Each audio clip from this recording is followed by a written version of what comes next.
Bartow, the Out of Bounds Show, brought to you by Super Premium Patron Tequila. Enjoy a Patron Margarita, Patron Silver, or Patron Reposado Paloma at Aplos at the Renaissance or in Jackson. Super Premium 100% Blue Agave Patron Tequila. You can find it at Briarwood Wine and Spirits too. The silver, the reposado, the añejo, and the extra añejo, which is delicious. I taught Jackson something. Gave him a little culture. You put it in a snifter. A little culture. And just a couple of rocks or neat. It's delicious. I mean, I as soon as I walked out of here, I was classier. There you go. That's all I can strive Especially for, with that jacket you got on today. Is that like blue camo? It's like it is a bluish. I think it's a tiger print, blue tiger print, but it's got the reflective. That way blue they can see tiger me. print. Okay, I like it. That way they can see me. Just in case. It's got a little 3M reflective deal. It's for people that run. Out in the dark. Which you've never done. God. But that is great, man. It's good. That's a good-looking jacket. Appreciate it. Like, and we talked about your aqua blue T-shirt earlier from what, FC Barcelona? FC Barcelona, color coordinated type deal. Yeah. Trying to match, man. It made it feel good. Do you have on some Jordans? I do. I got dunks on today. Oh, really? Out of the Dunk Master. That's why I actually wore them. I was like, I'm going to bring my Dunk Masters today. Okay. Because the Dunk Master, I love that name. That's such a good name for our bracket. Oh, yeah, that's the it OB forever. Dunk Masters. That's got to be it. Well, let's bring in the Dunk Master himself, Diamond Dave Bartoo, and he joins us on the Farm Bureau Insurance Guest Line. This segment is powered by the Golden Moon Casino Sportsbook and Lounge, and it's got a full bar. It's got great leather chairs, and then you've got bar stools, full bar, chicken quesadillas, burn-in quesadillas, wings, cheeseburgers, everything you need to watch the Masters and college baseball this weekend in the NBA.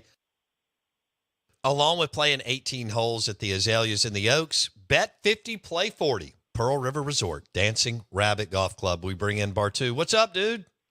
Dude, I was just trying not to laugh because I heard the word culture and Jackson in the same sentence, and it was killing me. Oh, man. Don't you love it? Oh, my gosh. Listen to him talk about his damn shoes and his T-shirts. And I'm like, I already have a 20-year-old in the house. I don't need to listen to another one when he's not here. That's a good point. Hey, Jackson, how many pairs of Nikes or Jordans do you have? We're past 75 now, right around 82-ish, I believe. How about that, Bartoo? It just hurts my soul. I know. It hurts my soul. I know how cheap you are. I mean, you take frugal to a nut. Bartoo takes frugal to another level, but that's not why we brought him on. We're going to have him on again in the next week after the show so that we can just totally cut up and we're not under time constraints, but we've got 20 minutes here. So here we are. All right, Bartoo, years ago, I mean, we've done college football with you. We've done the basketball betting, which was awesome. But years ago, you came up with another model on quarterbacks that work in the NFL. And so we've been doing this the last several years, and it's a lot of fun. And the NFL draft is around the corner, and people want to know, hey, do you think this quarterback it can be at least pretty good to good in the NFL? So we're going to go over some guys. Well, first I want you to lay out kind of your theory on what works and why a guy works going from college to the NFL. Let's start there before I go Caleb Williams. Right, the formula. Yeah, right? the formula. Thank you. Essentially it is because, and it's really easy because you in your state have had two really great guys that accentuate the formula, right? One of the most important things in the formula is what I call quarterback effect. Essentially, it's did you lead the team above expectations? Okay, and how high did you lead them? Usually, your really great quarterbacks are putting programs that aren't normally in the top 25 into the top 25. Okay, Matt Ryan at Boston College, right?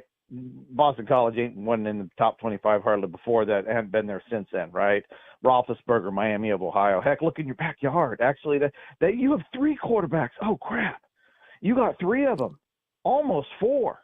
So you have an elevation of the program way beyond expectations, and you have a guy who's taken a lot of snaps, at least 24 games. Unless your name's Cam Newton, one-hit wonders, don't buy it ever, right?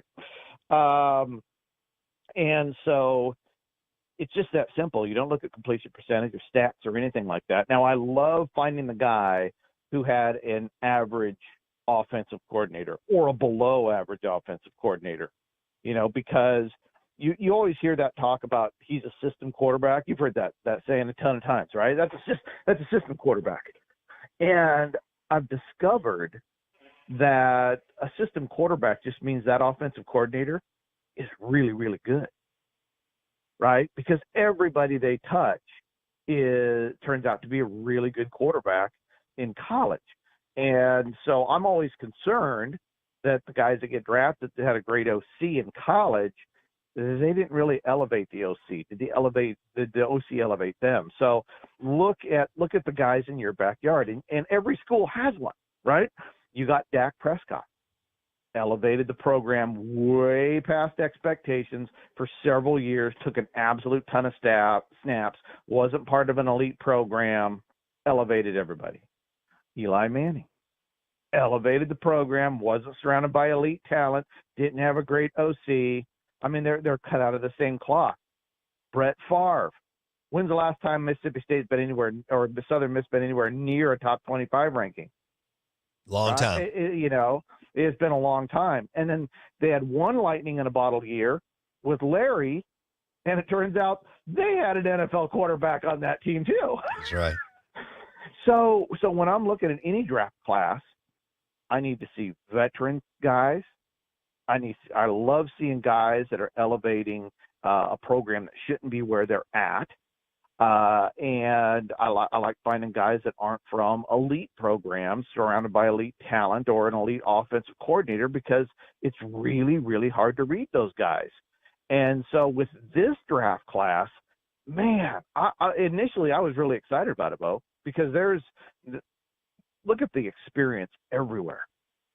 Right? I mean, all these guys have taken a ton of snaps. But where's the quarterback effect, brother? Where is it at? Who's elevated any of these teams to wow status that makes you go, man, this guy can lead on Saturday, this guy can lead on Sunday, right? Outside of Michael Penix, right? That's your number one quarterback effect guy, because look what he did at Indiana and at Washington. But, he's got every joint he has is bionic now. So that totally freaks me out. So outside of him, who has really elevated their program to a status of, wow, that's what I'm looking for. That's your all-star. That's your 10-year starter at quarterback. And correct me if I'm wrong, but I just don't see any of those guys there. Okay. Let's run down some of the lists. We'll see where we go today. Right. Caleb Williams at Southern Cal, played at Oklahoma. Where does he land in the formula?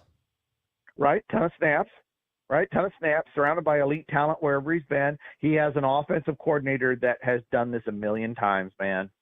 Right, Kyler Murray, Baker Mayfield. The beat goes on. So the results of his quarterbacks in the NFL are pretty much a mishmash of success and no success. But then you look at quarterback effect. I mean, I know the defense has been bad, but so was LSU's last year, and they at least got to 9-3, right? And so with Williams, it seems like all the tangibles are there: height, weight, arm strength, speed, everything everybody talks about. But when it comes down to quarterback effect, he didn't really lead this team anywhere. So I know he's going to go number one. He's going to go number one. You got to go number one. All the number ones in the last 20 years, 7 out of 10 of them pan out great. But when you look at his impact at USC, it's not that positive. I just don't see this as a as a great NFL quarterback simply because he couldn't elevate his college football program. Diamond Dave Bartoo talking QBs drafted in the NFL. What works, what doesn't. And he's got his formula, and it's been pretty damn successful the last 10 plus years. And it's all fun. It's fun for us because on Thursday night, you pour a Stella Artois or beer and you watch and you see how many of them go off the board in the first 20 minutes, right? And we expect, right. I mean, it may be 4 in a row. So we're going to continue. And Bartoo's been talking about this program that we're about to hit for a while because he recognizes that Phil Longo is really, really talented. He's now at Wisconsin, but he was at North Carolina under Mac Brown for a while. Drake May is coming out of North Carolina. What do you see? I violated one of my rules, Bo, on Drake May 2 years ago. I unfortunately I watched him play. I actually turned the game on and watched him play because I wanted to see who this Drake May kid was. God, it's baked into my head. Big, strong, powerful, made all the throws. I mean, I was like, now I know why everybody loves Drake May. This kid's awesome. And then Phil Longo left, and the offense went back to the mid-50s. Right? That's what kind of freaks me out about him too. Is his numbers were absolutely fantastic at North Carolina with Phil Longo. And as soon as Longo left, the numbers, not surprisingly, regressed big time. The big time regressed. Now, the offensive coordinator at North Carolina now, who Mac Brown replaced Longo with, is subpar. So the results were still above average. I like Drake May, but his overall quarterback effect really wasn't that big. You know, he might be a long-term starter in the NFL, but this is a guy just like Williams. I just don't see the effect that they have on a program to put them in the top 10 of NFL quarterbacks, top 15 of NFL quarterbacks. This guy might be, bottom 15. But I really look at that offensive coordinator change, and you saw a huge fallback immediately. So he's got a lot of experience. I would have loved to have seen him come back for another year. I think guys that take a lot of snaps, you just learn in college so much better in the NFL. You don't have time to develop in the NFL. I never understand that. Let's draft a guy to develop him. Dude, all these coaches are coaching for their life every single year. Every day. Want somebody to be and you want to draft somebody that they want to develop? Dude, the only guy who says that is like the owner, because the owner ain't getting fired, right? But you want to see an owner pick? The owner pick is the one where everybody's like, why'd they pick him? Oh, he's got so much potential. I love it, right? Because they talk about that all the time. You just need one owner to fall in love with you. That's right. Because the owner don't have to do the work. Right. He's like, oh, that's my draft pick. That's my guy. You guys develop him. Right? Could you imagine being a quarterback coach and you're like, I got to develop this guy? Right? I mean, he couldn't win in Saturday, and suddenly they're going to sit him for 3 years, and it's going to be magic. It doesn't work that way. It just doesn't work that way. People think it does because there's an anomalies that happen once in a while. So, the development side, again, Drake May, is the quarterback effect is better than Williams. But there was a big step back in the offense when they changed offensive coordinators, still elevated the program. You always got to bet on the number one guy, but I still like May as just a standalone. I do like May a little bit better than Williams because of what he's been able to do with what he's had. He's done more with less, but it still gives me the heebie-jeebies. It's not a guy I'm that excited about either. Okay. Diamond Dave Bartoo on the Out of Bounds show. We're talking QBs getting drafted in the NFL, what works and what doesn't. Let's go to, all right, people think this guy's great because he played right down the road. And we have a ton of LSU fans here, and they play state. Well, they did until this coming year. They play state and Ole Miss every year, and he won the Heisman. So, Jaden Daniels, the floor is yours. Offensive coordinator. Got a superstar offensive coordinator. Right, I mean, same offensive coordinator, quarterback coach for Desmond Ridder at the Atlanta Falcons, right? What y'all think of Desmond Ridder at the Atlanta Falcons? His numbers were pretty damn good too, right? Now, Jaden did elevate the program probably as much or as more than anybody. Now, he was surrounded by elite talent, right? Offensive line, running back, wide receiver, LSU. Number 2 in NFL starts in the last 10 years. So there's a ton of talent at LSU. And we know the defense was at one point bottom 10 in the entire country. So he was really required to carry that team. I think you'd agree. He carried a crappy defense incredibly well relative to a Caleb Williams, right? He's just maybe not as big, maybe not as strong. He's taken a ton of snaps. I love his experience. But the quarterback effect, again, this is a quarterback from a top 10 recruiter. These guys fail 92% of the time. Every once in a while, you get a Matthew Stafford, you get a C.J. Stroud, and you catch lightning in a bottle once out of every 13 guys, 14 guys, so you got to take them.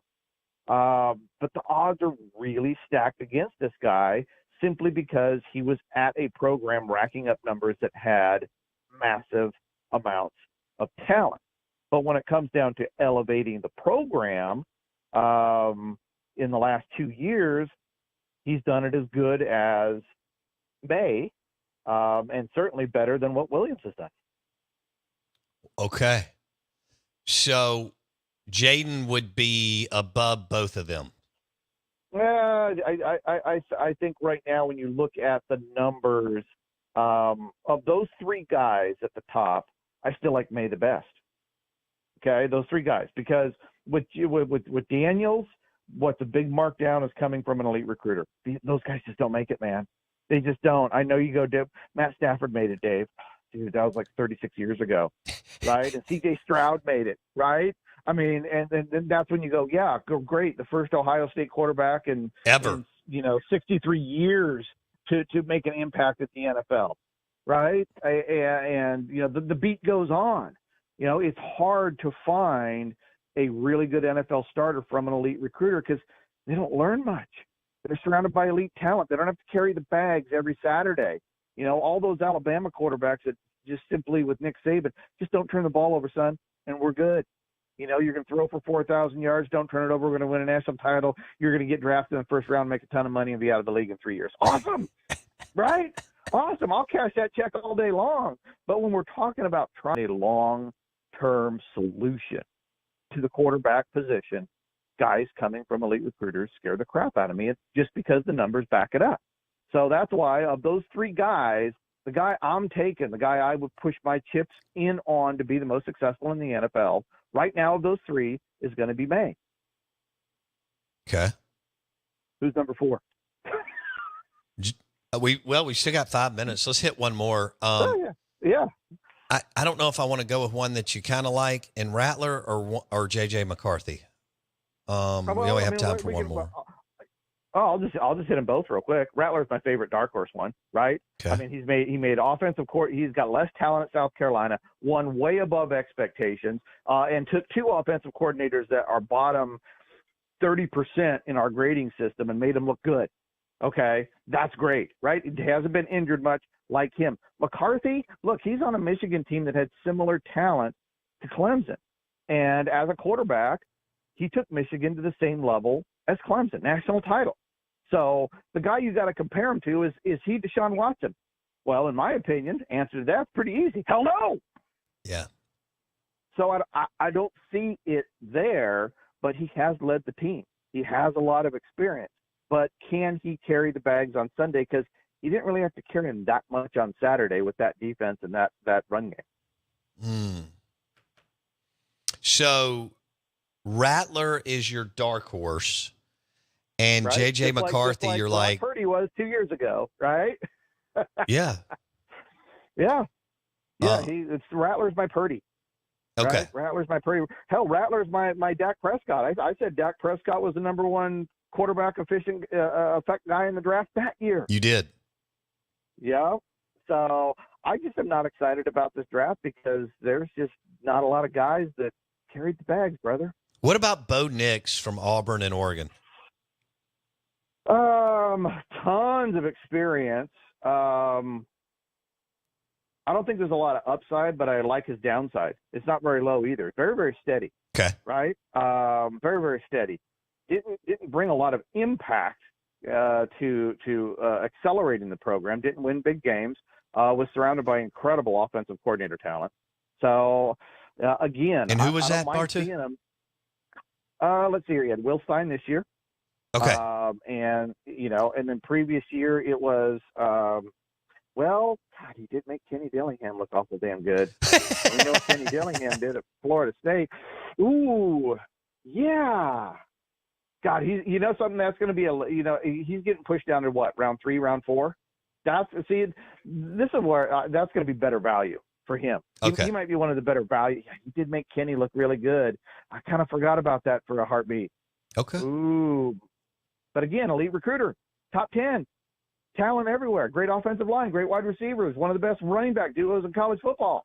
Man, anybody, you can't go wrong there.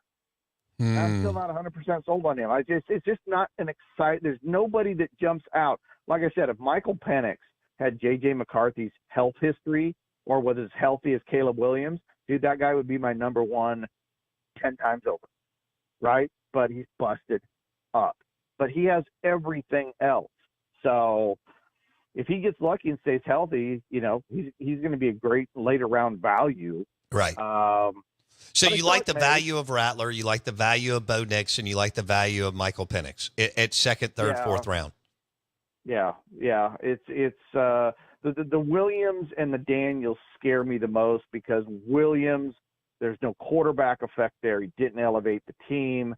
And with Daniels, you're talking about somebody coming from an elite program, and elite program quarterbacks rarely. It's a good bet to bet against them, every single time. You are going to be right 12 times out of 13. Okay.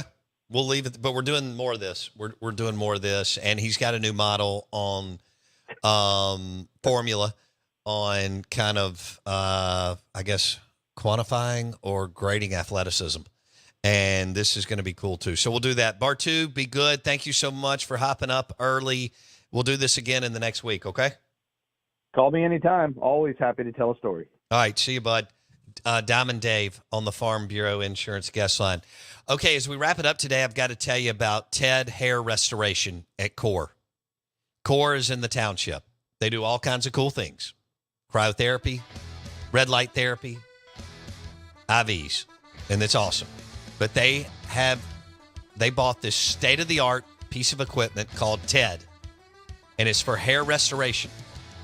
If you're starting to lose your hair, female or male, they're having success. I call it R2D2. You need to go and schedule a free consultation with them and TED. Very expensive, state-of-the-art piece of equipment, non-invasive, doesn't hurt, all that. All right, TED Hair Restoration at Core. Okay, it's Core Wellness and Recovery in the township across from Sombra. Core is in the township across from Sombra, and you need to meet Ted for your hair restoration at Core across from Sombra in the township. Have a great day. We'll see you tomorrow live from Oxford, 10 a.m. to noon.